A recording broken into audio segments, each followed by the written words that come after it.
Well, good morning. Thanks for joining us for this week's panel conversation. I'm really excited that you're able to join us. We have a great panel for you today. 3 leaders in local government are here to kind of talk about how they engage with their residents, especially as we enter into the American Rescue Plan phase of the pandemic. My name is Matt Fulton. I'm the Vice President of National Engagement for a company called Polco. We actually help communities with building stronger engagement and helping to track performance from a resident's perspective for communities across the country. Today, we want to really kind of explore what's working in 3 communities around the whole topic of engagement, and to get perspectives and solutions and ideas that you all might be able to use in your own environments and in your own organizations. We hope that you'll be able to just kind of grab a new idea, a new perspective, a new way that you can approach the work that you're doing, because engagement is such a challenging responsibility that we all have as leaders in communities, and in just helping residents feel connected to their communities and the investments that they have made in the community. So welcome to today's conversation. Here's the format and the agenda of how we're going to proceed through the day. I'll do a quick introduction of the panelists, and then we will kind of explore 3 topics that we want each of the panelists to respond to. At the end, there'll be a quick opportunity for them to have exchanges between each other if they like, and then we'll wrap it up. Typically, the sessions take about an hour, and we're just happy that you're able to participate and be part of the conversation. So let's get into the introductions. I'm very happy to introduce our first panelist, Curt Boganey, who has over 40 years of local government leadership experience, mostly in Brooklyn Center, Minnesota, or most recently in Brooklyn Center, Minnesota. Curt is a very well-respected city manager who has served in numerous leadership roles in the profession, including as a past president of the Minnesota City Managers Association, and he remains active with a variety of activities with ICMA. Curt has had prior experience in Michigan and Texas, and Curt is someone I consider as a good friend, and I'm really happy that he's willing to share some of his time with us today. Curt, thank you for being here, and would love it if you would just share a little bit more about your background. Well, thank you, Matt, and I do find it, I consider it a privilege to be a friend. We've had some great times over the years during my time here in Minnesota. I think the only thing that I would add about my background and just a little history in terms of some of the places that I've worked. I've learned so much over the years, but I started out my first manager's position in a place called Buena Vista Charter Township, which was a 36 square mile township, and it was a very diverse community in that it was agricultural, it was suburban, and it was urban. So that was a very interesting experience. I left there and went to work for probably one of the finest city managers in the country. I was the assistant city manager to the city of Kalamazoo manager, Cheryl Scully. She was extraordinary. I learned an awful lot, a very innovative, creative organization. I left Kalamazoo and then went to Port Arthur, Texas and Southeast Texas, a cultural shift for me on the Gulf Coast and Louisiana. Learned a lot. Everything's bigger in Texas. It was nice to return to the Midwest and Brooklyn Park, which is where I currently live. And I was hired as a city manager in Brooklyn Park. Another fairly innovative organization. They're one of the few cities that I know of that had a growth management plan that they really took to heart and has used that to develop their community over the last 25 years or so. And of course, as you said, most recently in Brooklyn Center, my longest tenured location, next door neighbor to Brooklyn Park. So I'm probably the only person who's been city manager of both Brooklyn Park and Brooklyn Center, which used to be the township of Brooklyn Township in Minnesota. Well, you've got a long and varied past and history, Curt, and I'm just really glad that you're going to be here to share some of your perspectives on engagement today. So thanks for that. I'm very happy to introduce Lauren Sugayan, currently the assistant to the city manager in Union City, California. That community is about 75,000 residents in the San Francisco Bay Area. Lauren oversees strategic planning, public relations, legislative affairs, special projects. So really got a wide array of really responsible responsibilities in the community. Prior to her, though, getting to Union City, she helped to lead the Bay Area Rapid Transit Police Department through a crisis response in the aftermath of the high-profile police shooting death of Oscar Grant back in 2009. She then went on to lead the Hayward Police Department through its reaccreditation process. And Lauren brings her years of experience in crisis management to local government professionals in California as a trainer with the California Office of Emergency Services. She also currently serves as an executive board member with the Municipal Management Association of Northern California. Lauren, thank you for being here and appreciate the wide array of responsibilities that you have had, especially in the emergency management area. I would love it if there is anything else that you would like to add to your background. Yeah, Matt, as you can see, consistent with a lot of the discussion we're going to have today around community engagement and the use of funds with the American Rescue Plan Act. I learned early on in my career the importance of building trust partnerships with the community and seeking, letting public input flow into our decision-making processes. So I look forward to being able to contribute examples of that. And really just, I see my top priority today in Union City in ensuring the day-to-day implementation of our strategic plan and really trying to align resources and decision-making with the City Council's goals. And certainly in receiving funds from the American Rescue Plan Act, you'll hear that theme come from me today. That's great. Lauren, thank you for being here. Really appreciate your time. Thank you. And let me introduce our final panelist. Jeff Ortega is the Assistant Director of the Department of Public Utilities for Columbus, Ohio. In his role in Columbus, Jeff coordinates the city's environmental policy. It's a pretty wide array of things that he's involved with: fighting climate change, cleaning up the illegal dumping of trash, protection and expansion of public lands, and promoting local agriculture. He's been the Assistant Director in the Public Service Department as well, where he was the community's media spokesman and the chief liaison with the elected officials. He's been a communications strategist and actually has an original, his origins come in the area of journalism. And so Jeff, thank you for being part of the panel. Love to hear, I'm looking forward to your perspectives today and would love to get a little bit more color on your background if you're willing. Very good. Thank you, Matt, and welcome to, thank you to the other panelists here. Great to be with you here from the heartland here in Columbus, Ohio. The only thing I would add, I guess, to the background, Matt, that you so kindly offered was that, with respect to today's topic, community engagement, that's really kind of something that both in my current role and in past roles here with the city was really very important to not only what the city was responsible for accomplishing, but also really kind of, input from the community driving, the services and, provided by the city to its residents. So I look forward to sharing some perspectives on, challenges we've faced in the past, perhaps a couple successes, and look forward to hearing input from the other panelists as well. Thank you for having me. Yeah, thanks, Jeff. Columbus is such a cool city, and in your Department of Public Utilities and Public Works, just the boots on the ground kind of engagement that folks that work in that department have in any community. I'm sure there's going to be great examples that you'll be able to share. So thanks for being here. I really appreciate it. So the topic of the conversation today is the value of community engagement under the American Rescue Plan Act. We've all gone through this 15 months of a really unsettled and disruptive life, and has impacted every aspect of every community, from community quality of life to organizational programs and processes. Everybody has converted to virtual world in so many different ways. And so the topic really kind of focuses in on, now that we're kind of getting past the pandemic, the importance of engagement becomes and continues to be a really important aspect of understanding how do you take your community from what we've just recently gone through, in addition to all of the history, but move it forward into a sustainable and vibrant path for the benefit of all of the folks who have invested in the community. And I know all of you will agree that engagement has never been easy.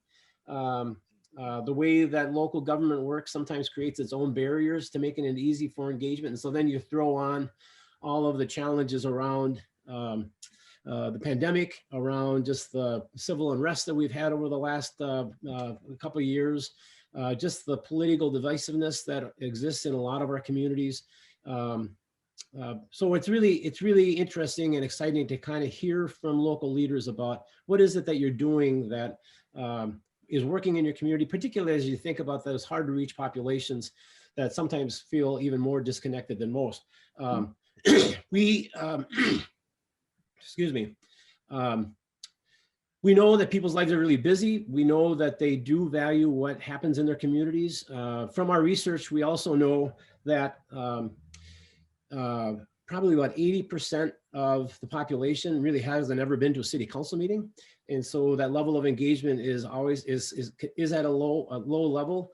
Although I have to say that during the last year, our research has also shown that trust in local government has actually increased.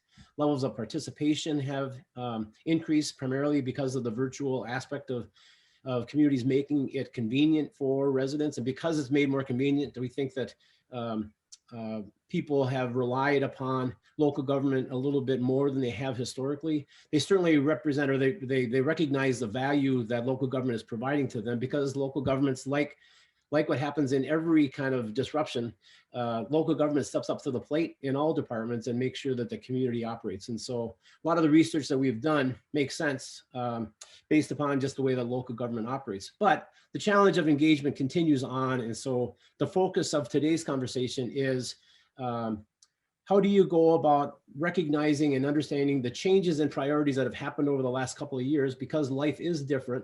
And then particularly as you start to think about how do you use the federal dollars, how do you maximize the benefit of the use of those funds for making sure that it aligns with making sure your community is going to be going forward in a vibrant and sustainable manner.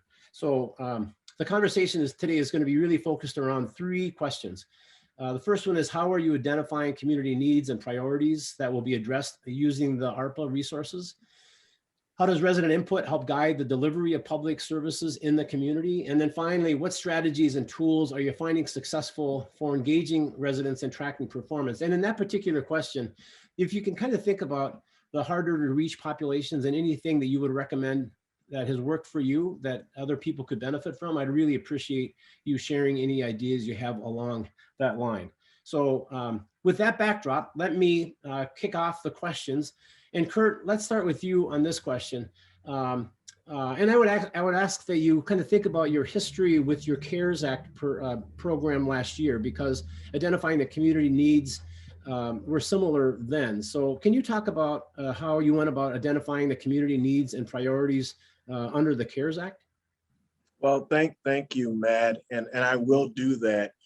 And I have to begin by saying that I was very fortunate in that a few years ago, I had hired myself a new deputy city manager, who, by the way, is now the current city manager of Brooklyn Center. His name is Dr. Reggie Edwards. And Reggie brought to the table a skill set in the area of community engagement and innovation that we had not previously had. And so with the onslaught of COVID-19, Reggie and I had a conversation, and really it was his suggestion that we develop a robust community engagement process to identify how COVID-19 may in fact not only affect residents in the city today, but how they might be affected in the future.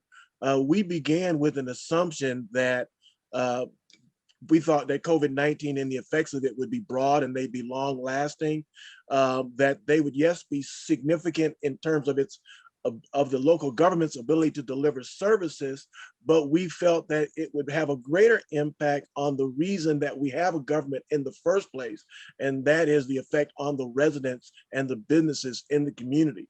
And so we needed to figure out what can the city do in a different sort of way in addressing the needs of the businesses and residents. We also acknowledged the fact that we anticipated, based on the early preliminary data, that the effect was going to be disproportionate in its effect, that BIPOC communities, low-income communities, frontline workers, small businesses and restaurants were going to have a much greater negative effect than other parts of the community. So we went about about the business of developing a process. That process involved putting together and really Reggie led a group of multidiscipline, cross-functional, hierarchically diverse employees. We looked at strength finders of the different employees that would participate. We invited members from the community to participate, our school district superintendent representatives and some nonprofit representatives, and they became the steering group to develop what ultimately became known as Beyond COVID-19.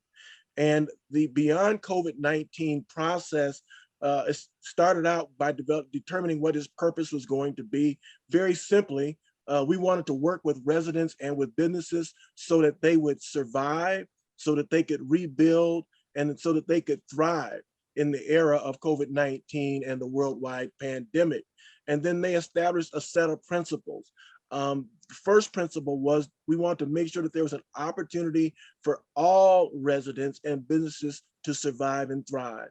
We wanted to focus our efforts where there was the greatest need, and we wanted to act in profound and unprecedented ways in order to match what we saw as an unprecedented event. And then the fourth principle is that we needed to embrace and shape the new normal. So with that purpose established and with those principles established, we formulated a framework. There were, again, a steering team of 26 members, and they went through a process. We followed what's called the IDEO or the IDEO innovation process. So the group got together and on a regular basis, they met once a week, every week, for 4 hours. And then there were other groups that would meet in between those weekly meetings. But what they ultimately did was they identified the issues, they did research on the issues, what were other communities doing, they did brainstorming of the ideas, then they developed a mock-up that would be used as pilots, and then ultimately, and then finally, and then an important part of the process, what we call a community deep dive. And through our nonprofit partners, our churches, and with others, we were able to identify groups and organizations throughout the community that could provide us with their perspective on what the needs were. Again, we recognize that we did not know what the effect of COVID-19 was having on the community, but the people living in the community would know. And we were able to meet with, again, chambers of commerce, Rotary clubs, youth groups, et cetera, agencies that provided services to low-income residents, et cetera. But we asked them all the same questions. We asked them, how have you been affected and what have you observed as it relates to COVID-19? What challenges have you faced as a result of COVID-19? What has been an unexpected thing, positive, that has come out of COVID-19? And how do you believe that the pandemic will affect the businesses and residents over the next 3 to 6 months? And the same question of how do you think you will be affected over the next 12 to 18 months. So we met with virtually. We met with each of these groups. We had virtual meetings with residents living in our senior housing, in our apartments, et cetera. But these virtual meetings, we gathered this data, this feedback, this input from the community directly. And it was with that essential information, the steering committee went about its business of summarizing the data, aggregating and prioritizing the data, and what came from the community were several key issues. There was a real concern about life essential resources, housing, food, rent, et cetera. There was housing stability rose to the top for a number of people. The effect of the pandemic on the emotional and mental health was something that came to the front. financial assistance, particularly for residents and for local businesses, the need to communicate better information about COVID-19 and what people could do to protect themselves, a need for high-speed internet because so much was going on online, the need for job creation. So those were the top priority issues that came directly from the community. And from that, we developed several pilot projects to implement. And very briefly, the pilot projects, one was a iPad distribution or tablet iPad distribution program that we provided free iPads to seniors who are isolated. The other recommendation was to provide Wi-Fi service in our park system. And another recommendation was to create a micro grant for neighborhoods and residents living in neighborhoods, basically saying, here's here's a little bit of capital. You tell us what the idea is and how you can use that $2,000 or $3,000 grant to make an improvement for yourself and for the community. And then I think the final recommendation that came out of the pilots was what we call our community health collective. Long and short of it, what that is, the city's actually building a greenhouse in one of our parks, and we're providing classes to residents on how to grow healthy foods, how to prepare healthy foods, and deal with the health, the lack of healthy food in the community as one of the needs that was identified. So all of those went to the city council. Most of those programs were approved. The only one that wasn't approved was the Wi-Fi in the parks. But the others were all approved. Some could be funded with CARES funding. Some could not be funded with CARES funding because of some of the restrictions and some of the time limits. But that was the ultimate result of that process. So fundamentally, what I would say is that the process that was followed was absolutely critical, and getting the businesses and the residents involved at the front end and throughout the process was essential. And without that community engagement, we would have never come up with the same kinds of programs that we did through that process. Curt, I tell you what, congratulations on that process. The work that you led with Reggie's help, and you're using your community partners and doing the engagement that you did, I'm sure is feeding very nicely into now the conversations that are going on in the community around the use of the ARPA funds. You've set basically, my sense is that you set the foundation for what they can use the ARPA funds for moving Brooklyn Center into the future, I would suspect. I would say this, there were 75 strategies initially identified, okay, which resulted in 4 pilots. So there's a wealth of data and information that the team will be able to use going forward. I spoke to Reggie a couple of days ago, and he indicated that process was just getting underway. That's great. Congratulations on that. That's really important work. Lauren, can you talk about how you're going about identifying the community needs and priorities that you're going to be using the American Rescue Plan Act resources for? Sure. Well, first, let me begin by explaining how, Union City's demographics and really our ability to fund city services has worked over the last few years. We're a small, diverse community. A significant portion of our demographics are foreign born and speak English as a second language. So, that certainly has, we've had to learn over the last handful of years of how to develop strategies that can effectively communicate across really broad spectrum of different community groups. Also, we are a city that relies heavily on voter approved revenue. And in fact, about 16% of our general fund is supported by 2 voter approved revenue measures. And they haven't been easy to gain voter support on. In fact, we've over the last few years, we have actually lost a couple ballot measures, which really communicated to us that we needed to do better at engaging the community, that we can't take their support for granted.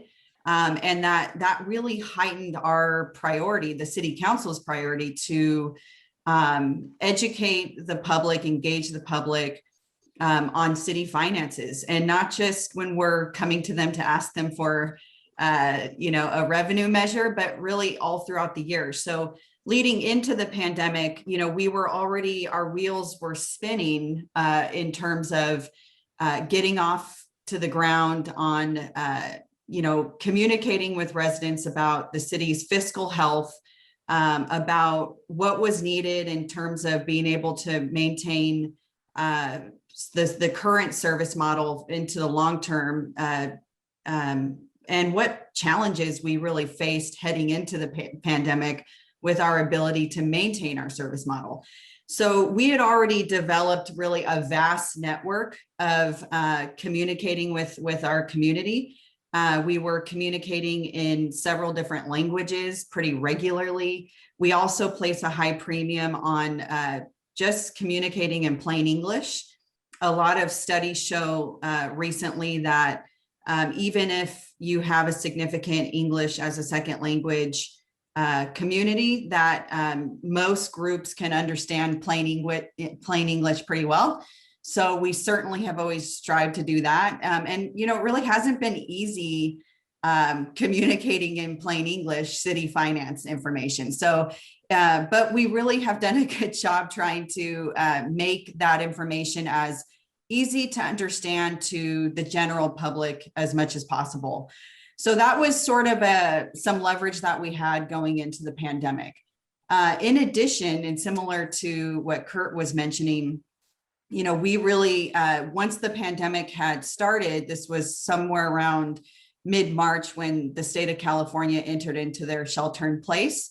Our city operations were transitioning into emergency operations at that time.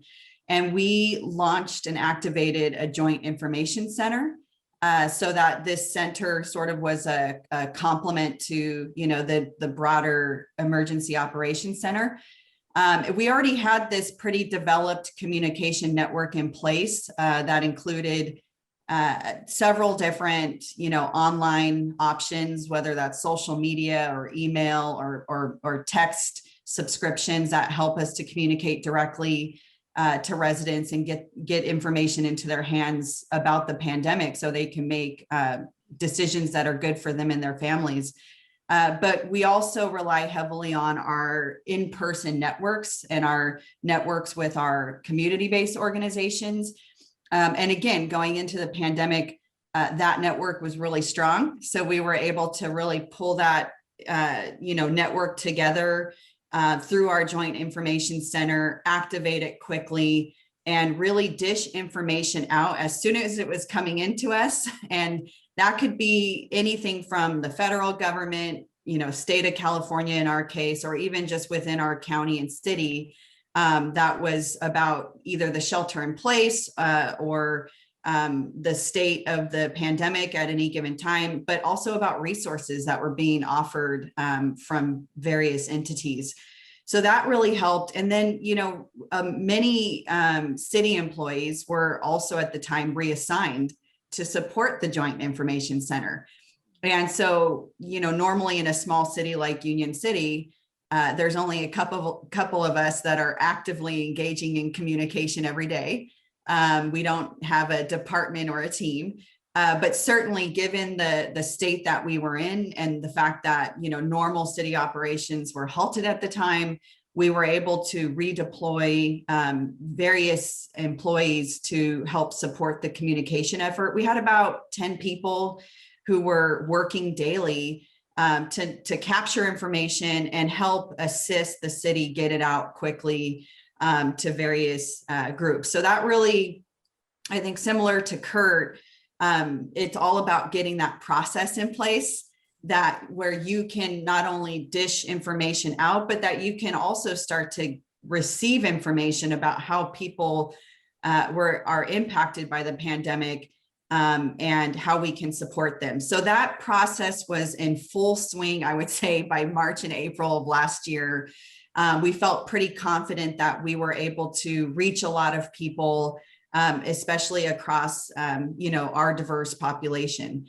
About August of last year, our city council had their annual priority setting process. It's pretty normal. Every August, our council does their annual retreat.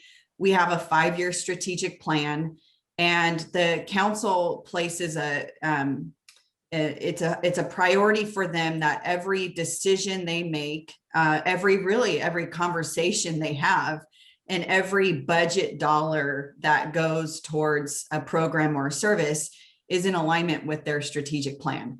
So in August, right, still in the middle of the pandemic, we're in the process of preparing for this annual retreat. We're getting a lot of information from our community.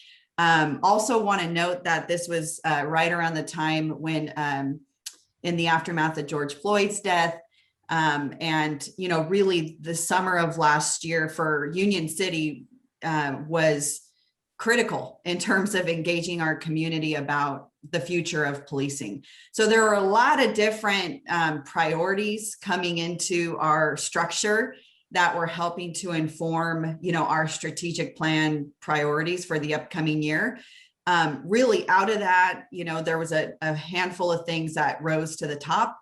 One was reimagining policing. So we were already pretty deep into our engagement process with the police department and the community. We were headed to making significant progress in terms of figuring out how we could take what we were hearing from the community and you know, revise our service model so that, you know, our community felt it was more equitable for all. Also, we had just, and this is something I didn't mention earlier, but we had a cyber attack in 2019, and that had actually taken down city services. It was a pretty significant attack. And despite it being in 2019, you know, today we're still recovering. We had to rebuild our information technology systems. And so it's been a process, and we were, despite everything happening around us and, you know, a lot of different priorities coming amid the pandemic, that didn't get swept under the rug. That was still there. So the council had that top of mind. And then lastly, and I'm sure Jeff will attest to this in his segment, is public works projects. I mean, with normal city operations being diverted, we did notice those pileups occurring. And, you know, those are the things that are going to place phone calls into the council. And so certainly that was driving some of the decision making. So, you know, that was in August, and we were able to really come out of that process having a good sense of, you know, what our priorities were for that upcoming year.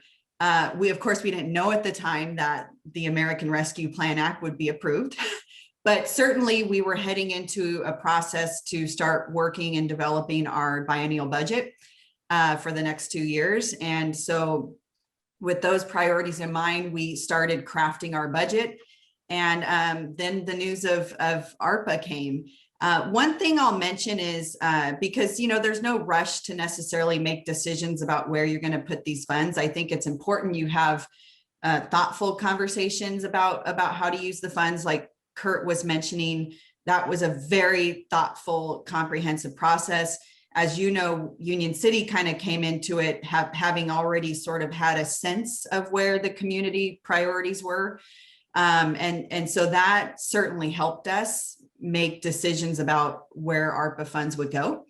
But one thing I will say is it was really important once the news came down in March for us to set expectations quickly.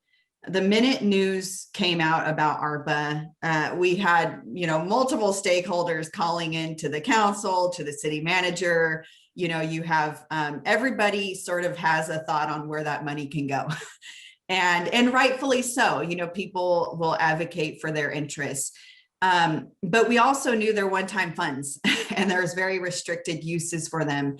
So it was important that even if we didn't have a decision made right away in March and where the funds were going to go, that we communicate first and put out at least a holding statement that could set expectations for everybody on how the decision-making process would work and where it was really headed. So that's kind of, in a nutshell, how Union City walked into, the discussion around the use of the American Rescue Plan Act funds. And I will just say that in June, the council did adopt a resolution setting policy direction consistent with the priority setting process of the last year to use those funds, as I mentioned, in our continued efforts to reimagine policing. We heard from our community, they want more out of their police. And so we certainly are thankful for the funds to be able to do that. Continued recovery from our cyber attack, and the continued restoration of city services coming out of the pandemic, especially in the area of public works. So we were able to get through our discussion, make a decision, and luckily everybody was able to get on board, I think, because of the strength of our decision-making process and our strategic plan alignment. Thanks, Lauren, and congratulations. As I was listening to you, I'm thinking about what makes a community successful. And part of it is, it sounds like you've got a long history of engaging with your residents, especially around your revenue measures. So you have this panel of individual residents that are paying attention. You have your community partners that are paying attention. So you've kind of got that, you've got that group of people in the community that are already helping you kind of understand where priorities and expectations are. And then you get these overwhelming number of challenges that are laid on top of you, including the cyber attack. It strikes to me that the process that your council then used in August is one that really has kind of helped set you up for using the ARPA funds in a really responsible, and I'll say probably transformational kind of way that's going to put Union City on the right track going forward. Is that a fair summary as to how you would describe it? Yeah, and I'll just add to that because I know a lot of organizations rely on strategic plans and annual goal setting processes, but far too often we see those go onto the bookshelf. And so we take it very seriously in Union City. You could walk into our organization today and have visual cues everywhere about what our goals are, what our strategic plan is. The council, has cues regularly in their decision-making processes. All of our staff reports have to align with the strategic plan. We just went through a biennial budget process that ensured the alignment of every dollar we put in there, ensured the alignment to the strategic plan. Organizationally, we have, workflows and decision-making processes.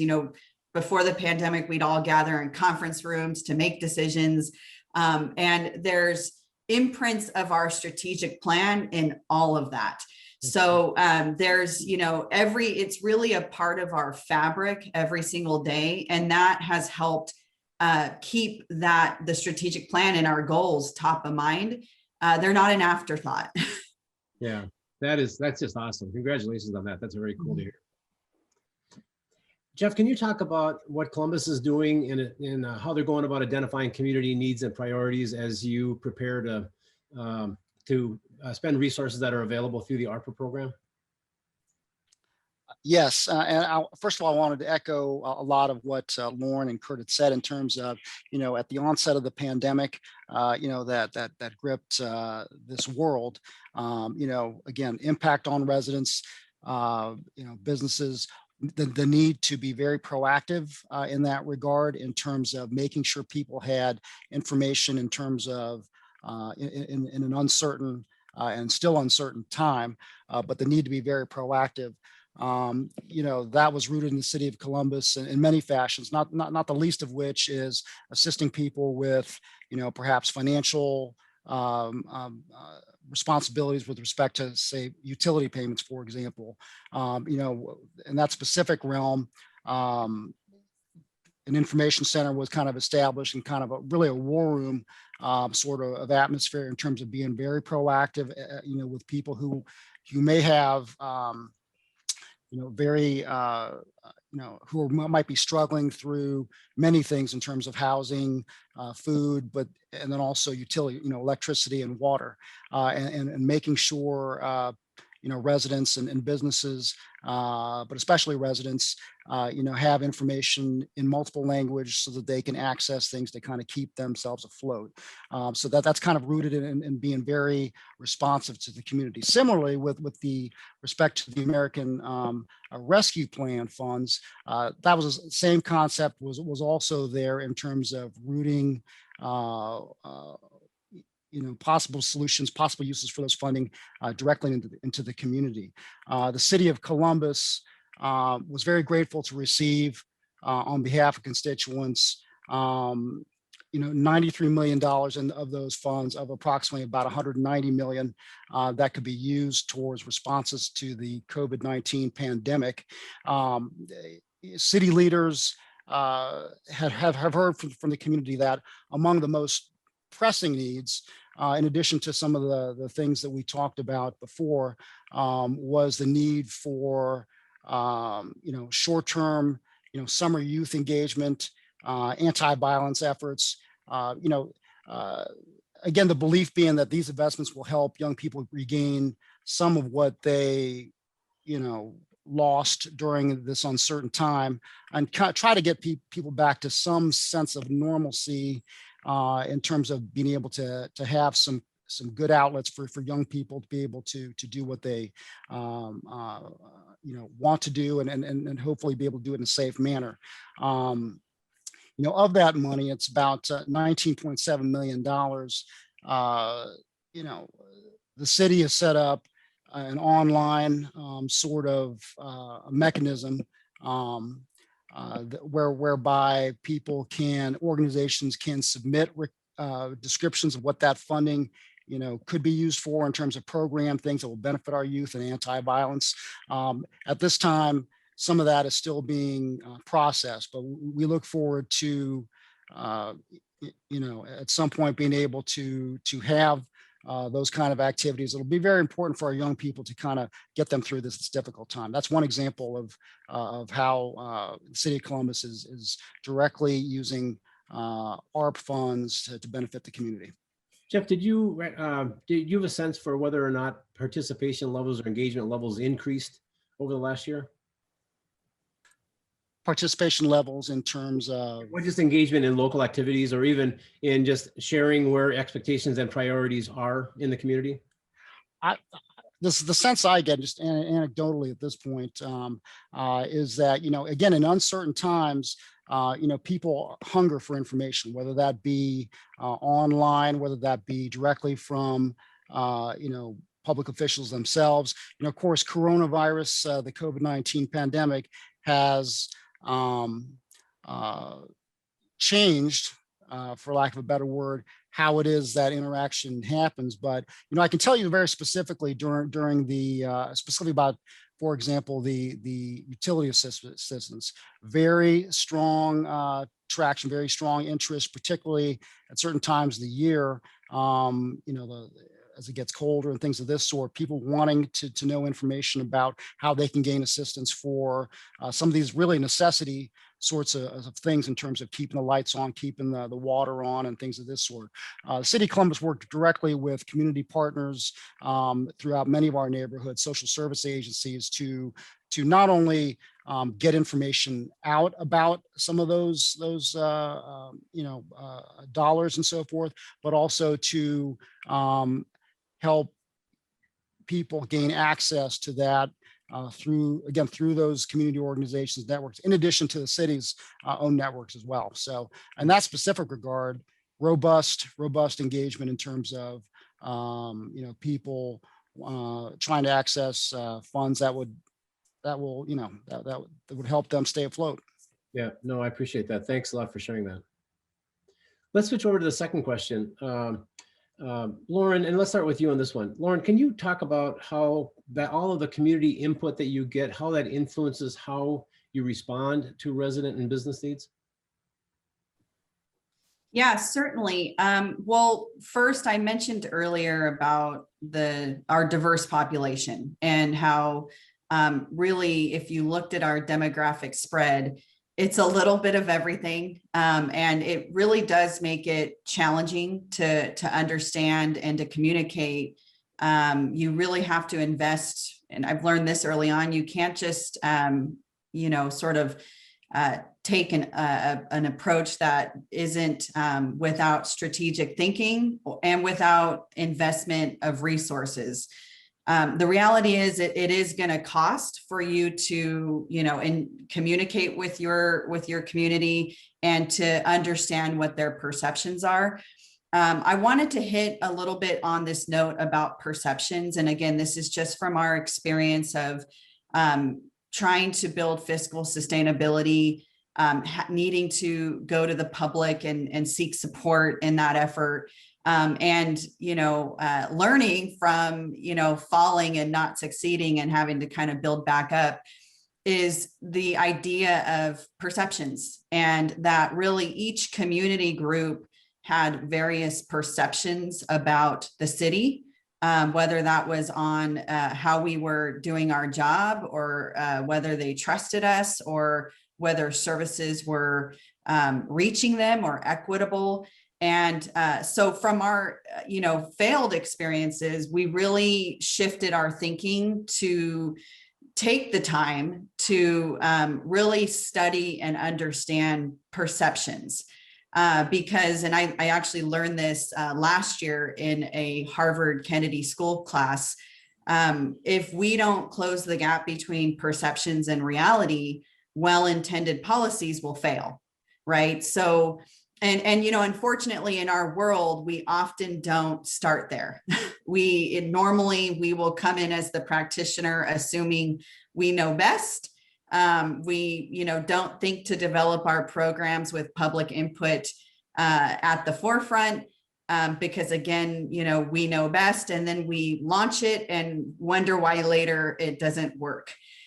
So we're really still on sort of the cutting edge of this shift, I will admit. And one of the things we're doing that's new is starting to get into the work of studying perceptions, and seeing, really kind of trying to understand how among different community groups, whether it's those who don't speak English or speak English as a second language, or come from different cultural and ethnic backgrounds, the issues are going to vary based on, the groups. And so we really have tried to dig into that a bit.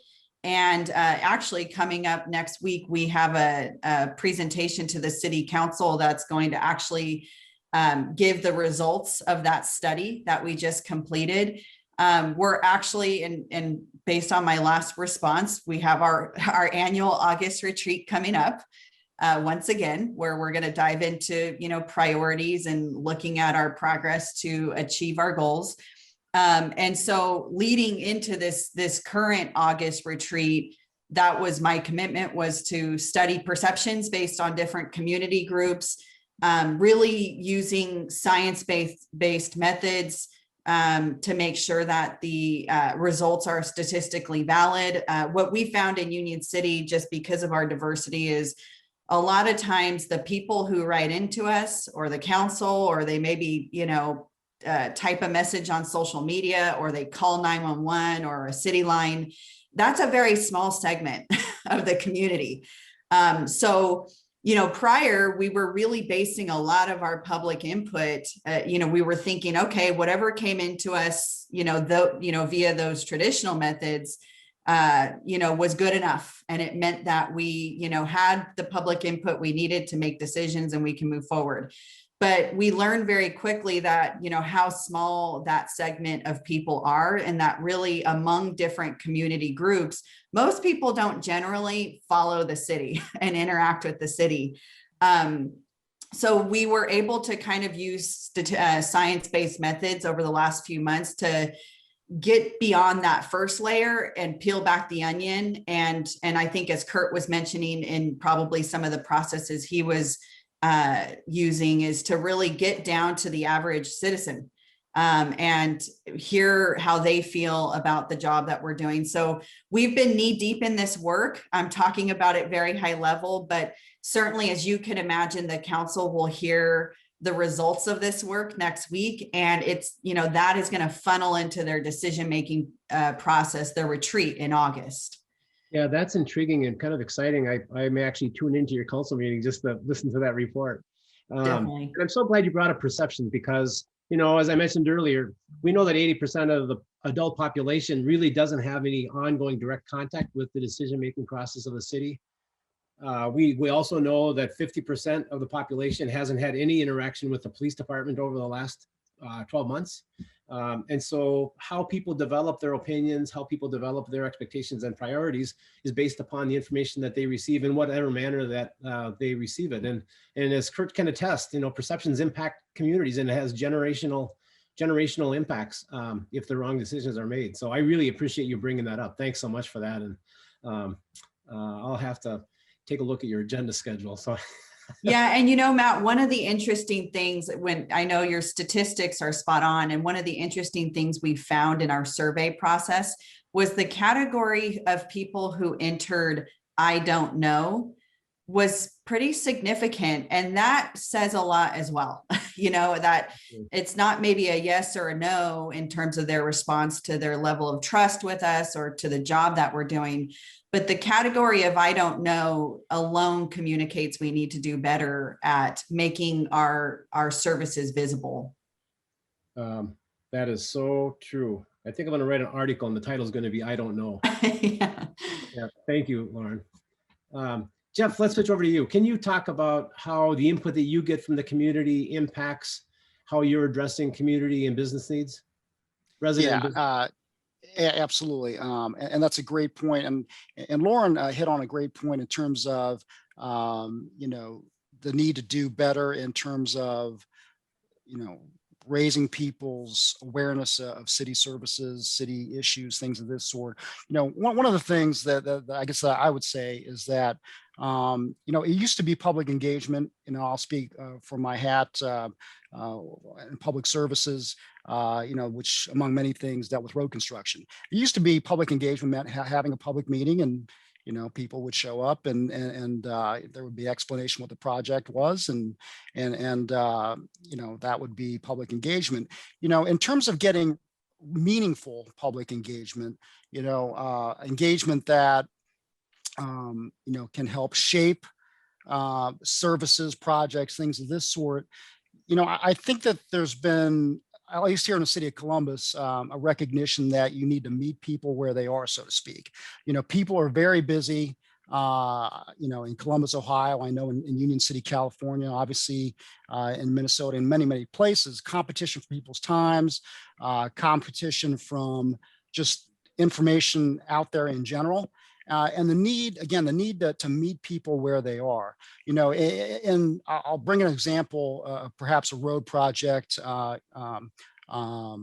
actually more of a transportation project, the Smart City Grant that was, here in Columbus in terms of using transportation technology and transportation to improve transportation. Among the focus of that was working in areas that have historically been underserved, more working class, low income areas, among other places. And one of the things that we found is, again, people are very busy in terms of trying to get public engagement that is meaningful, again, and trying to meet people where they are. I would say that at the very least that engagement should be offered when people are available. That means, holding sessions when, off working hours, perhaps, maybe on the weekend when people are not working or taking care of other tasks or whatever. The other thing is trying to, particularly in underserved areas where, there might be childcare issues, things, accounting for those, or transportation, partnering with other organizations, the faith community, for example, to help bring people to, who may not have access to a car or other sorts of transportation to a place where, they can offer their insight onto to various projects, things of this sort. Food might be an issue. That, at least in this case, if you're in a neighborhood where you're worried about safety issues, where jobs still might be an issue, where you may not have the means to even care for a family, food might be an issue. And so partnering with organizations, other partners to be able to provide food, at least in the city of Columbus, there's restrictions as to the use of city funds for purchase of food, in order to be able to even offer somebody nourishment while they're able to, offer their opinions about place becomes important. So this idea of meeting people where they are, for the transportation, in the transportation sector, for example, the idea of perhaps having a ride along with engineers on how, with residents, on how a particular road project, in terms of maybe the installation of bike lanes, other sorts of improvements, how that might impact, beyond, the theoretical sort of thing. Having engineers there to be able to ride along the city streets, be able to see things in a real-time sort of fashion may help improve the design of that project, for example. So, again, I guess I would say that the need for the public to be involved in projects has never been greater. I think that the manner in which governments receive public input and public engagement is changing through some of what I described. And even like with younger people, we know that younger people, for example, are less likely to, unless they're really engaged on a topic, attend a public meeting, but they are more likely to pay attention for example, to their smartphone, for example. So ways in which, you can gain access to perhaps a young person's time through their smartphone, digitally, in some demographics, that becomes an expectation. The rest of the world operates in this fashion. I think government is catching up to that as a way to be able to get the input that it's so that it needs from public to be able, in order to deliver good services. Yeah, especially in the public works world, from a design standpoint to just the process and construction period, having that community input is such a critical thing. So thank you, Jeff. I appreciate that. Curt, let's switch over to you. Can you talk about how the community input that you receive, how it's used, and how it influences how you're meeting the needs of residents and businesses? Well, let me say this, Matt. Over the last few years, especially with our current city council, the idea that community engagement and community voice and including community voice in government and all of the processes and decision making that we make has been a high emphasis for the city council. And over the last couple of years, we've made some mistakes, and we've learned a lot in that regard. I'd like to just make a couple quick comments about what Lauren and Jeff have both said, because I think their comments are both right on target.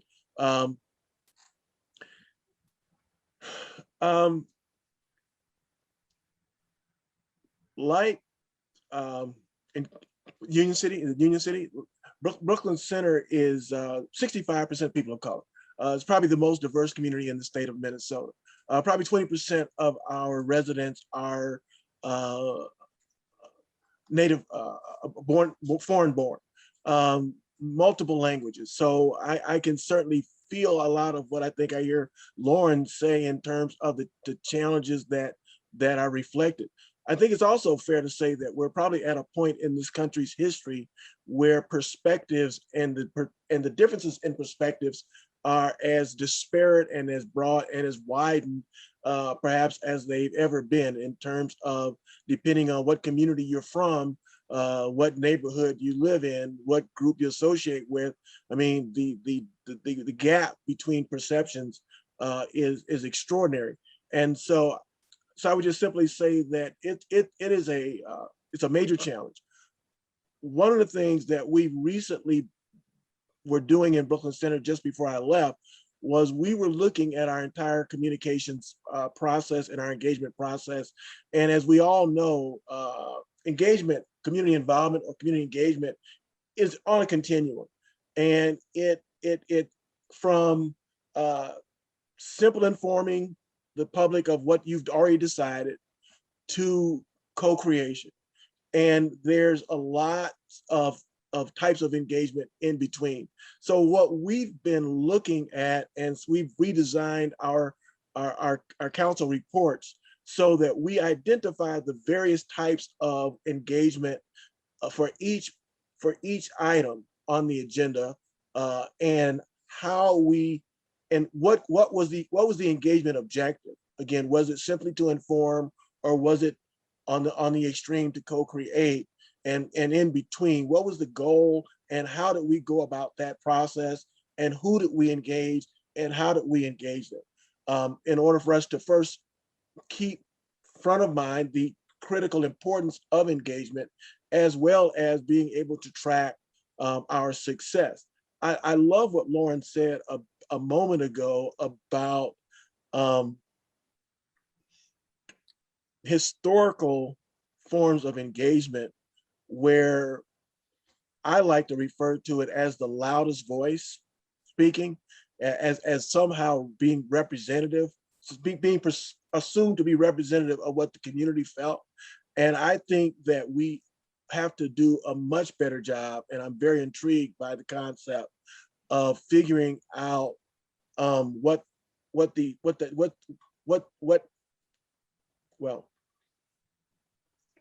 proportion or what part of the community has a particular perception, and not operate on the assumption that if I'm your next door neighbor, or if I voted for you, or if I show up at the council meeting, that somehow my point of view is the community's perspective. The last thing that I want to say, Matt, because I feel like I'm not sure if we're getting toward the end of our hour or not, but I think we can all agree that public hearings after decisions are made are a waste of time. but public hearings aren't going to go away because they're legislative required. But at the end of the day, it's probably the least effective form of community engagement that there is. And we just have to continue to figure out ways to do better. There are some universal truths in local government, and some of them are related to the effectiveness of public hearings, Curt. So thank you. Yeah, very, very well said. I appreciate that. And we are approaching we actually passed our hour. If any of you have a hard stop, we have one more question to get to, and I'll jump onto that right now. Certainly let me know if you have a hard stop. Otherwise, we'll just kind of continue on.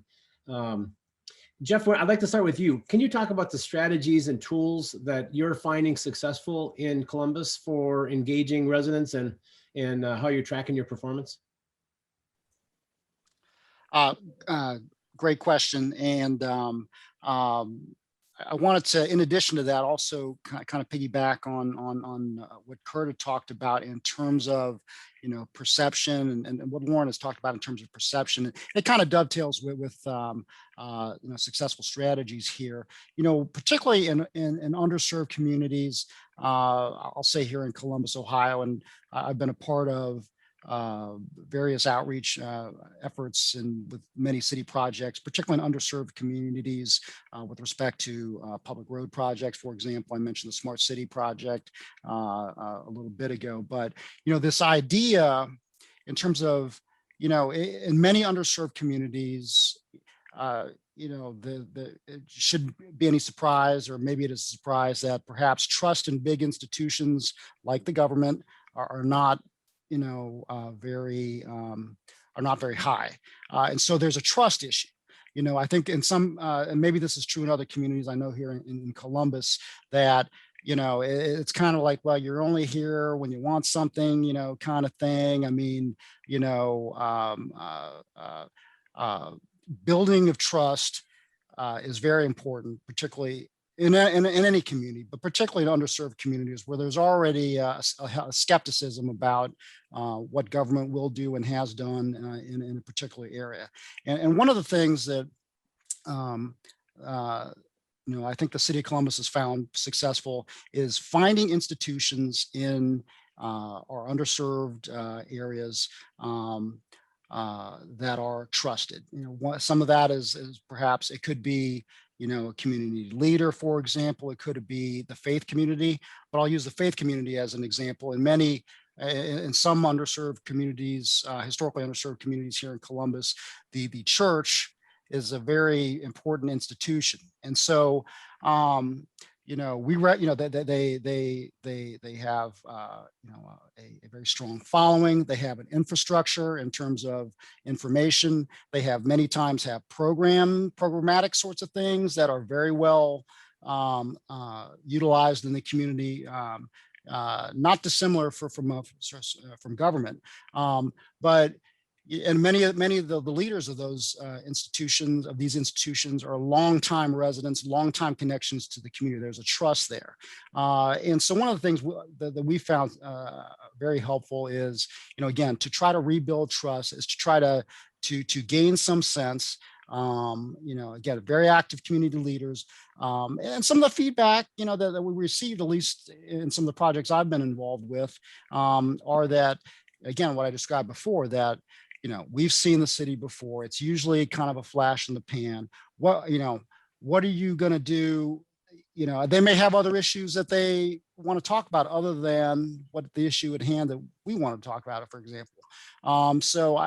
Long-term engagement, winning over trusted community institutions, so that there's a recognition that, the city is here to stay. The city is here to in addition to the project we're talking about right now. Please let me know about some of the other issues that I've heard about. We can follow up on that. But again, these are institutions that people in the community look towards, for guidance, for validation, for example. I found that I think we found that winning the trust of respected community institutions and community leaders has been very successful in terms of engagement. And that's a work in progress. That's not, I think, as we described, there's too many instances of, at least perhaps in some communities, that where the perception is, oh, the city's only here because they're interested in X, Y, or Z. No, this is a long-term partnership. This is what community engagement should be like, in my opinion, at least anyway. So, I know the others will have some other things they can talk about, but I would say that that's a very that's a tactic that's been very successful, I think, here in Columbus. Okay, and I appreciate you bringing up the government works on the basis of trust, and as particularly as you try to think about how do you get to those hard to reach populations, finding those trusted leaders that are connected with those groups certainly helps you to get the input that you strive to get, and it's so important with public works projects. So. Thank you so much, Jeff, for that perspective. Curt, I'd like to switch over to you. Can you talk about the strategies and tools that you found successful in Brooklyn Center for how you went about engaging residents and especially is how you track performance? Well, a couple things, and Lauren hit on this a moment ago when she said that committing resources is important. I think that's probably the biggest lesson that I've learned as we've tried to build out our engagement efforts. 4 or 5 years ago, I think we had no community engagement division to speak of. We didn't have much of a communications division. We had, I think, one person who kind of did everything. And over the last 5 to 6 years, we had sort of built that out till we had a full-time community engagement and communications and community engagement division. We actually had staff. Before the pandemic, we had staffed 4 part-time employees who were aligned or assigned different geographic areas of the community, and their job was actually to go out and engage the public when we weren't looking for something, right? But we were just connecting, building those relationships, and the current budget expanded that from 4 to 6, and added the hours of full-time staff. So I think the number one lesson is engagement can't be a good to do. It's got to be identified as essential.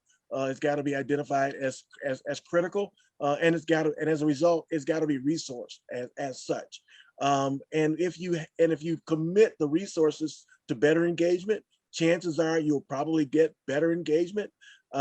Listening sessions are something that we tried on and off with different levels of success, but the idea of just going out and asking people, letting people talk about share with you what they want to share with you, I think is an important first step. It helps get you in front of the issues. It helps the community become part of the prioritization process. And I think, again, I think it makes it so when you come back with a program, it's more meaningful, it's more reflective of what you've heard from the community. You can say, well, we heard you say this 6 months ago. Now here we're back, and this is what we're thinking about doing. So again, part of that trust is saying what you're going to do and doing what you say you're going to do over time. Trust isn't built overnight. It's not built in a day. It's not built in a budget year. It's got to be consistent. And I say this not because we've done all these things, but over the years I've learned that these are the things that are effective. I guess so. So for me, if you say you want to engage the public, if you say you want to communicate, you've got to commit the resources and the time to doing it. Yeah, that would be my advice. Curt, I think that's just so on point that you can't make it a project. It's got to be a cultural value and a priority, and success comes if you put some resources towards that purpose. So really appreciate that a lot. So thank you. Matt, the only thing I would add, I talked a moment ago about our council action items, and including in those action items what our communication, our engagement efforts were. Again, part of that is also getting buy-in throughout the organization and providing the training and understanding throughout the organization about, again, that continuum of engagement and what we mean by engagement and what's meaningful, because it's got, as you point out, it's got to be within the organizational culture. It can't be the Department of Communications responsibility or the community engagement division manager's responsibility. It's got to be part of the organizational way of doing business. Yep, so true. Thank you. Yeah. Lauren, can you talk about the strategies and tools that you're using and finding successful for engaging residents, and especially for how you're tracking your performance? Sure. I'm going to give two very specific examples, but I just want to speak to something Curt was saying. It's music to my ears. And certainly when I joined Union City about 7 years ago, Facebook wasn't even public yet. And so the state of communication has changed rapidly, along with the pace of our community's demographics, which changes rapidly each year. It's really tough to stay on top of that. And if you're not committing people and budget resources today, you're really behind. And again, I talked about policies failing if you're not, connecting them to people effectively. So it's music to my ears, Curt, what you're saying. And in fact, in 7 years, brick by brick, I remember one employee, many years ago telling me when we were dealing with significant budget restraints and again, needing to go to voters and having those tough experiences that we did, and trying to then make decisions about what services to cut and where to cut in the budget. And an employee one point telling me, well, we need to cut the communication budget because it's not an essential service.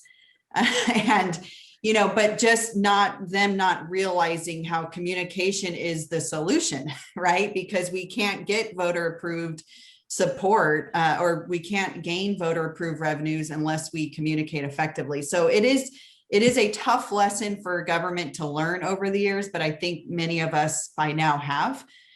So in Union City, going back to our strategic plan, we decided when we adopted our strategic plan 2 years ago that communication was one of our top 5 goals. Again, through our learned experiences and understanding what happens when you don't prioritize communication and put it at the forefront of our decision-making processes. So thank you, Curt. 2 specific things, though, I guess if I can add anything in terms of communication and performance tracking tools. In the resident and priority satisfaction survey that I spoke of earlier that we just wrapped up, and we've spent the last few months really knee deep in. One of the areas we studied across the spectrum of various community groups was, what are their preferred methods of receiving credible information from the community? And again, we had never done that before. We had always kind of just walked into developing our communications and engagement program, based on the best practices and what we thought would help, but not necessarily having that user base tell us what their preferences were. And actually the result of that was that number one was our city website that, yes, there's all these other fancy tools out there, but the top of the list that came back in terms of what residents prefer, it was the website. And then the last few were email, which I'm proud to hear because, to me as a professional communicator, I like social media, but, there's an algorithm that controls what information is getting to the user. And so that takes me out of control. And that is not something that, is reliable for me. But when I use email, and there's a lot of different email systems that are available. We use Gov Delivery, which is a very popular email text subscriber system. We have about 17,000 residents who have, and this is out of about 75,000 residents. We have about 17,000 residents who have opted in over the last few years. But what I like about email is when I hit send, I know for sure it is going to get to all 17,000, inboxes. Where when I press send on a Facebook post, generally speaking, it goes to 1 to 2% of your followers, based on the algorithm. So website, email has been very effective for us. People still largely identified Facebook and Nextdoor as a place they preferred to receive credible information from the city. And lastly, something that I haven't brought up, but that has worked tremendously for us over the last handful of years is mailers. That's another one of those reliable methods that I know when I craft a mailer and send it out to, the thousands of households in the city, it is going to get to their doorstep. The biggest trouble you have is, will they throw it away? Are they going to read it? But our survey process revealed that the public prefers we continue mailing information to them because they do find it as a reliable and credible source. That is, to Curt's point, that's an investment. And that, cost of communication has traditionally been the largest excuse of what holds cities back from, doing things like that. But as Curt mentioned, it is just an essential part of of city business now. So those are really important tools that I use to help get messages out. I'm glad that to understand through our survey process, the residents, seem to generally grab onto that. On the performance tracking side,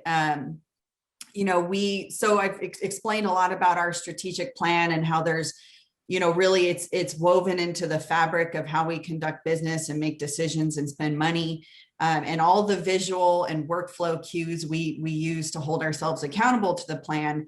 And that's been largely successful over the last couple of years. So kind of elevating that to the next step, we are launching a dashboard that will help us internally to, because when you're trying to manage your implementation of strategies, we have 59 strategies in our plan. So that's a lot of information, Excel or Word, and, trying to track a lot of details.